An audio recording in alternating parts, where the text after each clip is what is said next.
Hello dear friends, कैसे हैं आप। आज बात करने वाले हैं आज की इम्पोर्टेंट करंट अफेयर को लेकर, जो आने वाले एग्जाम्स के लिए बहुत इंपॉर्टेंट होती है। और इसमें हम डिस्कस करते हैं the Hindu, Indian express, PIB and all India news से रिलेटेड जो भी इम्पोर्टेंट न्यूज़ होती है उसमें हम क्वेश्चन फ्रेम करके आपके सामने लेकर आते हैं, तो बेहद ही इंपॉर्टेंट हो जाती है ये किसी भी एग्ज़ाम्स के लिए। तो आज एक नई सीरीज में आपका फिर से स्वागत है। देखते हैं पहला क्वेश्चन। आज पहले क्वेश्चन सबसे बेस्ट और इम्पोर्टेंट क्वेश्चन है ये। श्री अन्न पर बने गीत एबेंड्स इन मिलेट्स को किस प्रतिष्ठित पुरस्कार के लिए नामित किया गया है। सबसे बेस्ट क्वेश्चन आज का यही है। ऑप्शन देख लेते हैं। भटनागर पुरस्कार, ग्रेमी पुरस्कार, बुकर पुरस्कार, व्यास पुरस्कार। सही उत्तर हो जाएगा ऑप्शन 2। ये ग्रेमी पुरस्कार के लिए नामित किया गया एक गीत है। सबसे पहले इंपॉर्टेंट इस लिहाज से भी हो जाता है क्योंकि श्री अन्न संयुक्त राष्ट्र के द्वारा 2023 को श्री अन्न वर्ष घोषित किया गया है। दूसरा, इस गीत के अंदर जो श्री अन्न सम्मेलन हुआ है तो उसके अंश भी इसमें शामिल है। संसद सत्र चलता है तो श्री अन्न सत्र के द्वारा इस गीत में कुछ उसके अंश भी लिए गए हैं, उस लिहाज से भी इम्पोर्टेंट है ये।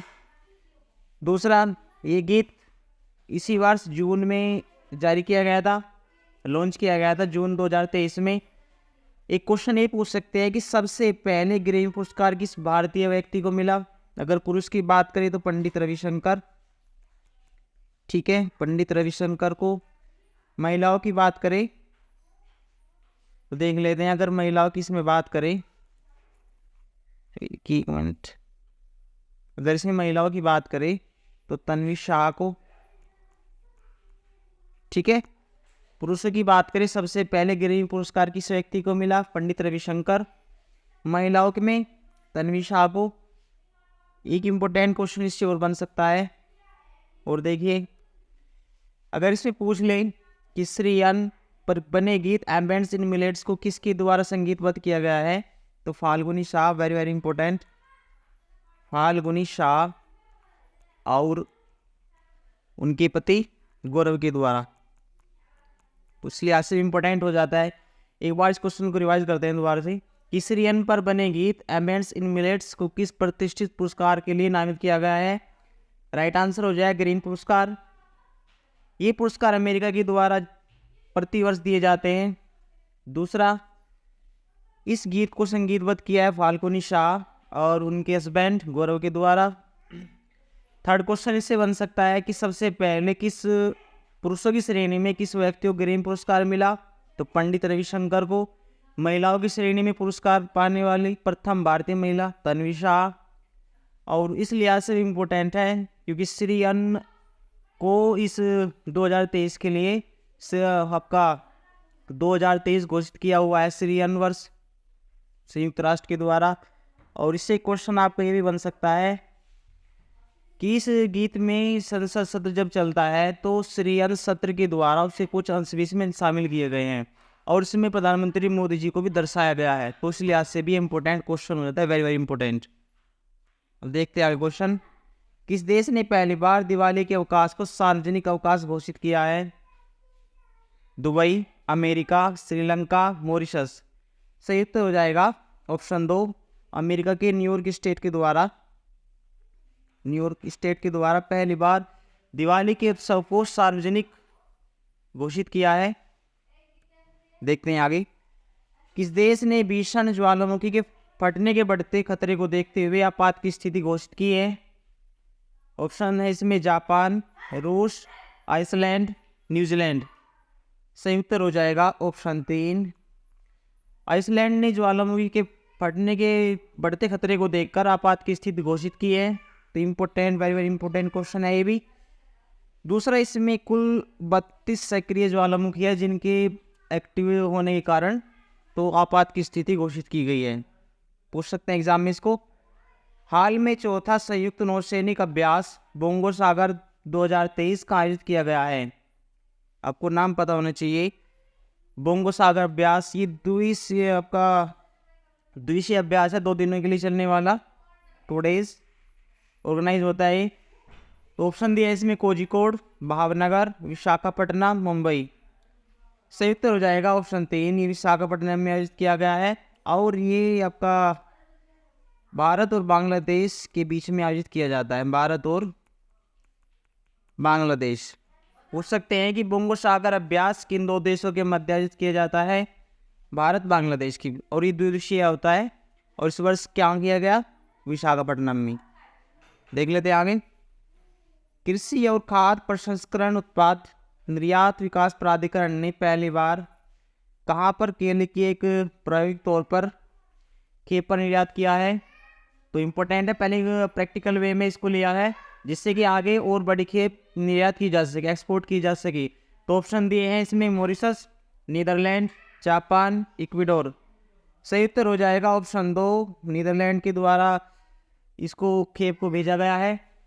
ये भेजा गया है महाराष्ट्र से। अगर स्टेट पूछे तो कहाँ से खेप निर्यात की गई है, तो ये निर्यात की गई है महाराष्ट्र से। इससे क्या है, किसानों की आय को और बढ़ा दिया जाएगा। कृषि खाद्य और प्रसंस्करण उत्पाद निर्यात विकास प्राधिकरण के अध्यक्ष के द्वारा ये फैसला लिया है कि पहली बार केले की खेप को प्रायोगिक तौर पर नीदरलैंड भेजा गया है, जिससे कि जब ये आपका एक खेप सक्सेसफुल हो जाएगी तो और बड़ी खेप को आगे भेजा जाएगा। देख लेते हैं आगे। तो important question, very very important आज का ये भी। देखते हैं आगे। हाल में किस देश के प्रधानमंत्री ने भ्रष्टाचार के आरोप के चलते अपने पद से इस्तीफा दिया है, वेनेजुएला, पुर्तगाल, म्यांमार, लाओस। राइट आंसर इसका पुर्तगाल। हाल में पुर्तगाल के प्रधानमंत्री एंटोनियो कोस्टा, नाम पता होना चाहिए आपको, एंटोनियो कोस्टा, एंटोनियो कोस्टा, उनके ऊपर भ्रष्टाचार के आरोप चलते उन्होंने अपने पद से इस्तीफा दिया है। तो वेरी वेरी इंपॉर्टेंट, पूछ सकते हैं। आप मुझे कमेंट में बताइए कि किसी भारतीय प्रधानमंत्री ने अब तक भ्रष्टाचार के आरोप के चलते अपने पद से इस्तीफा दिया है, कमेंट में जरूर बताइए। देखते हैं आगे।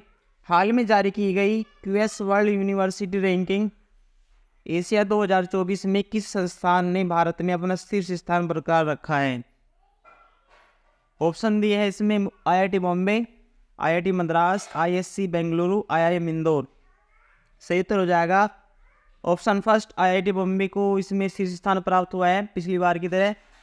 तो बात करते हैं क्यूएस यूनिवर्सिटी रैंकिंग, इसको जारी किया जाता है क्विकली सेमिसन्स के द्वारा। क्विकली ऐसे लिख सकते हैं आप, क्विकली साइमंड्स के द्वारा, ठीक है, साइमंड्स के द्वारा इसको जारी किया जाता है। इसमें आईआईटी बॉम्बे का अगर भारत की श्रेणी में देखें, अगर भारत की श्रेणी में आप देखें तो पहले स्थान आईआईटी बॉम्बे को दिया गया है और एशिया के स्थान पर देखें तो 40वें स्थान पर। क्यूएस यूनिवर्सिटी रैंकिंग के द्वारा सबसे पहला स्थान मिला है पेकिंग यूनिवर्सिटी चाइना को, जो कि चाइना में है, पेकिंग यूनिवर्सिटी चाइना को। और इसमें एशिया के कुल 856 विश्वविद्यालयों को शामिल किया गया है, संस्थानों को, जिसमें से 148 भारत के हैं। ये पता होना चाहिए आपको। पहला स्थान पेकिंग यूनिवर्सिटी चाइना को दिया गया है और आईआईटी बॉम्बे को भारत की श्रेणी में पहला स्थान, और एशिया की दृष्टि से देखें तो 40वां स्थान भारत को मिला है। और कुल भारत के 148 संस्थानों को इसमें शामिल किया गया है। एशिया के कंप्लीट की अगर बात करें तो 856 को इसमें शामिल किया गया है। देख लेते हैं आगे। संसद की बैठक एक वर्ष में कितने सत्रों के लिए होती है। ऑप्शन है इसमें 2, 3, 4, 1। सही उत्तर हो जाएगा ऑप्शन 3। एक वर्ष में संसद में 3 सत्र आयोजित किए जाते हैं। तो सबसे पहले बात करते हैं संसद की बैठक, ये आपके आर्टिकल में 85 आर्टिकल में बात की गई है। आर्टिकल 85 में, आर्टिकल 85 में सबसे पहले आपके संसद की सत्र की बैठक बताई गई है कि संसद में कितने सत्र होंगे, किस तरह से आयोजित किए जाएंगे, क्या प्रक्रिया होगी। तो सबसे पहले बात करते हैं पहला सत्र जो आपका क्या आयोजित किया जाता है, उसको बोलते हैं बजट सत्र। पता होना चाहिए आपको, बजट सत्र ये आपका जनवरी के लास्ट चलेगा और अप्रैल और मई तक चलेगा। दूसरा सत्र आपका होता है मानसून सत्र, मानसून सत्र आपका जुलाई से चलता है और अगस्त के लास्ट तक चलेगा। तीसरा सत्र आपका चलता है शीतकालीन, जो कि नवंबर दिसंबर में चलेगा, ठीक है, नवंबर से दिसंबर। तो 3 सत्र आयोजित किए जाते हैं संसद में। एक पहला बजट सत्र जनवरी के अंत में शुरू होगा और अप्रैल मई तक चलेगा। सेकंड आपका होता है मानसून सत्र, जो कि जुलाई से अगस्त तक चलता है। तीसरा होता है आपका शीतकालीन सत्र, जो कि नवंबर से दिसंबर तक चलता है, ठीक है। देख लेते हैं आगे। चुनावी बॉन्ड कितने दिनों के लिए वैध होते हैं? ऑप्शन दिए हैं 30 दिन, 15 दिन, 6 महीने, 3 महीने। सही उत्तर हो जाएगा ऑप्शन 2, ये 15 दिनों के लिए वैध होते हैं और इनको भारतीय स्टेट बैंक के द्वारा प्रदान किए जाते हैं, केंद्र सरकार की सिफारिश के द्वारा। केंद्र सरकार उसको अधिनियमित करती है, तभी एसबीआई बैंक इनको जारी करता है। दूसरा